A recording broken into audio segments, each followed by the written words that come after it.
सभापति जी, इसके साथ एक और प्रश्न खड़ा हुआ है, विकास वर्सेस विनाश का।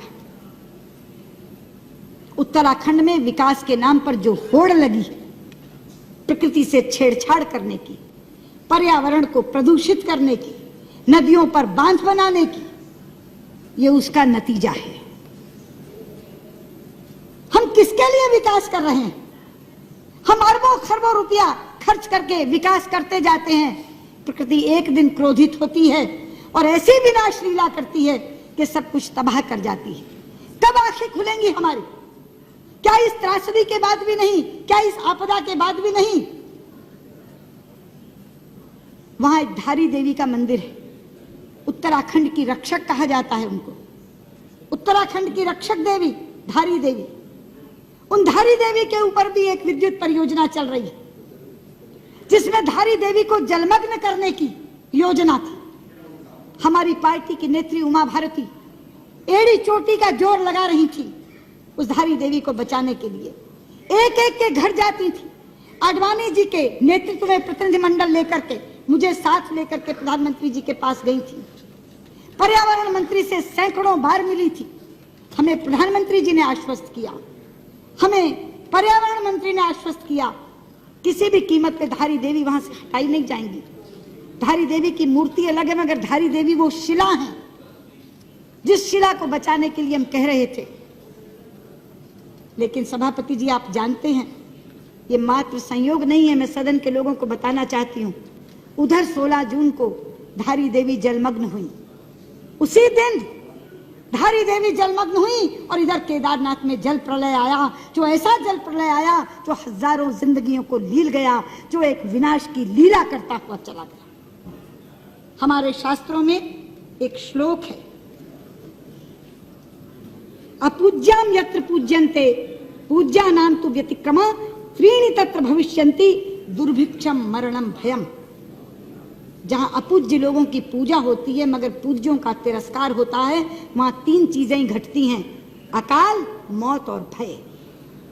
ये वहां की पूज्या उत्तराखंड की रक्षक देवी धारी देवी का तिरस्कार हुआ और तीनों चीजें आ गई। लोग भुखमरी से भी मर रहे हैं, मौत का भी तांडव हो रहा है और भय भी वहां व्याप्त है।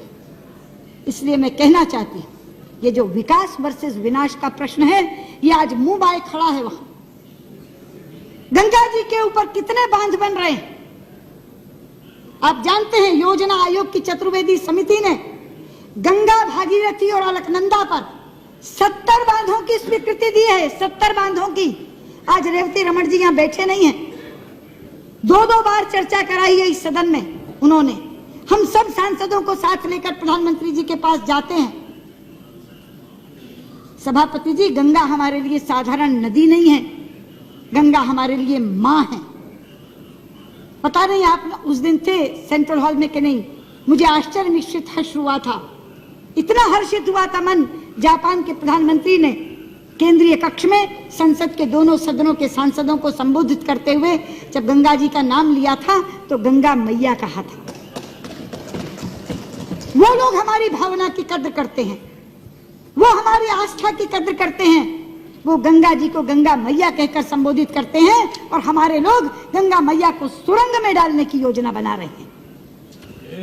गंगा जी की धारा अविरल बहे, गंगा जी की धारा निर्मल बहे, इसके लिए हम लोग प्रयास में लगे हुए हैं। लेकिन गंगा जी को जो लोग सुरंग में डालना चाह रहे हैं, उस उत्तराखंड के लोगों को इस तरह की आपदाएं सहनी पड़ रही हैं, जिसका शिकार पूरे का पूरा देश बनता है। इसलिए मैं आज यहाँ खड़ी होकर ये कहना चाहती हूँ, धारी देवी को पुनर्स्थापित करने का काम करिए। मैं यहां से मांग करती हूं, गंगा मैया पर बनने वाले सारे बांधों को निरस्त करिए। जितना मर्जी पैसा उस पर खर्च हो चुका होगा, जो पैसा आपके राहत और पुनर्वास पे खर्च होने वाला है वो उससे कहीं कम होगा। जितना मर्जी पैसा खर्च हो गया हो, मत दिखाइए हमें वो एस्टिमेट्स, मत बताइए कि इतना पैसा खर्च हो गया।